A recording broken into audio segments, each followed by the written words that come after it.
முன்னுரிமை வழங்கி விசாரிக்க வேண்டும் என்று உயர்நீதிமன்றம் தெரிவித்துள்ளதை அண்மைச் செய்தியாக பார்த்துக் கொண்டிருக்கின்றோம். சிறப்பு நீதிமன்றங்களுக்கு சென்னை உயர்நீதிமன்றம் இந்த உத்தரவை பிறப்பித்துள்ளது. எம்பி எம்எல்ஏ ஊழல் வழக்குகளுக்கு முன்னுரிமை தர வேண்டும் என்று சென்னை உயர்நீதிமன்றம் சிறப்பு நீதிமன்றத்திற்கு உத்தரவு பிறப்பித்துள்ளதை அண்மைச் செய்தியாக பார்த்துக் கொண்டிருக்கின்றோம். மேலும் கூடுதல் விவரம் செய்த கிருஷ்ணமூர்த்தி வழங்க கேட்கலாம். கிருஷ்ணமூர்த்தி, உயர்நீதிமன்ற உத்தரவு குறித்தான கூடுதல் விவரங்கள். வணக்கம். உச்சநீதிமன்றத்தின் உத்தரவின்படி எம்பி எம்எல்ஏகளுக்கு எதிரான வழக்குகளை கண்காணிப்பது தொடர்பாக சென்னை உயர்நீதிமன்றம் தாமாக முன்வந்து வழக்கை விசாரணைக்காக எடுத்துக்கொண்டது.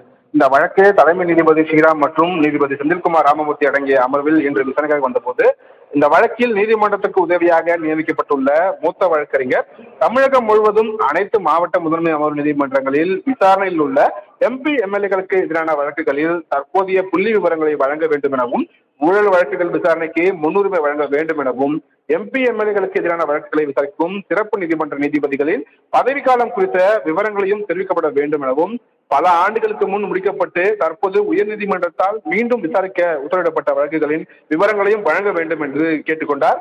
இதையடுத்து தமிழகம் முழுவதும் அனைத்து மாவட்ட முதன்மை அமர்வு நீதிமன்றங்களில் விசாரணையில் உள்ள எம்பி எம்எல்ஏக்களுக்கு எதிரான வழக்குகள் குறித்த விவரங்களை பெற்று அறிக்கை தாக்கல் செய்ய வேண்டும் என சென்னை உயர்நீதிமன்ற தலைமை பதிவாளருக்கு நீதிபதிகள் உத்தரவிட்டிருக்கிறார்கள்.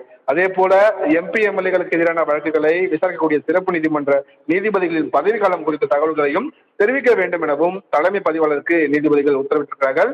சிறப்பு நீதிமன்றத்தில் தற்போது உள்ள உள்கட்டமைப்பு வசதிகள், தேவைப்படும் வசதிகள் குறித்தும் சம்பந்தப்பட்ட மாவட்ட முதன்மை அமர்வு நீதிமன்ற நீதிபதிகள் தலைமை பதிவாளருக்கு தெரிவிக்க வேண்டும் எனவும் உத்தரவிட்டிருக்கிறார்கள்.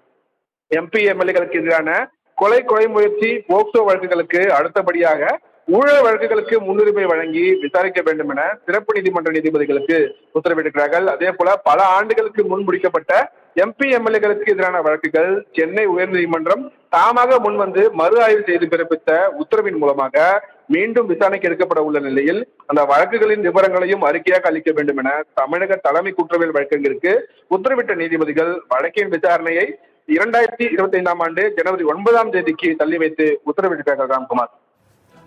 கிருஷ்ணமூர்த்தி, தகவலுக்கு நன்றி.